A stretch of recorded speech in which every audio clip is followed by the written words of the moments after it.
అందరికీ నమస్తే అండి. ఈ పూట మన వీడియో ఏమంటే మార్నింగ్ టిఫిన్ సెక్షన్లో వడ్డింపు ఏ విధంగా ఉంటుంది అనేది ఈ పూట మన వీడియో మేము ముందుకు తీసుకొచ్చానమాట.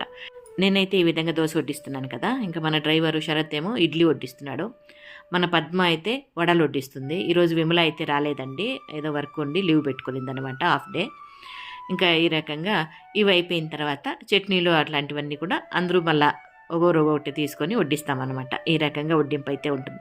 అన్నీ ఒకరే వడ్డించాలంటే కూడా కొంచెం టైం పడుతుంది కదండి, దానికని. అంటే కష్టమని కాదు కానీ టైం పడుతుంది కదా, దానికని ఈ విధంగా ఇదిగోండి ఈ రకంగా మళ్ళీ చట్నీ వడ్డిస్తున్నాను. ఇంక ఇక్కడ చట్నీ ఉంటుంది, సాంబార్ ఉంటుంది, ఎర్రకారం కూడా ఉంటుందండి. ఎర్ర చట్నీ అంటాం కదా, అది కూడా మన వాళ్ళు అడిగారు, అమ్మ ఎర్ర చట్నీ ఏ విధంగా చేస్తారో ఒకసారి వీడియో పెట్టండి అమ్మ అని. ఖచ్చితంగా పెడతానండి. అది 2-3 రకాలు చేస్తాము రెడ్ చట్నీ అనేది. 2-3 రకాలు కూడా మేము ముందుకు తీసుకొస్తాను. ఓకేనా, థ్యాంక్ యూ. చేయండి, సబ్స్క్రైబ్ చేసుకోండి. నమస్తే.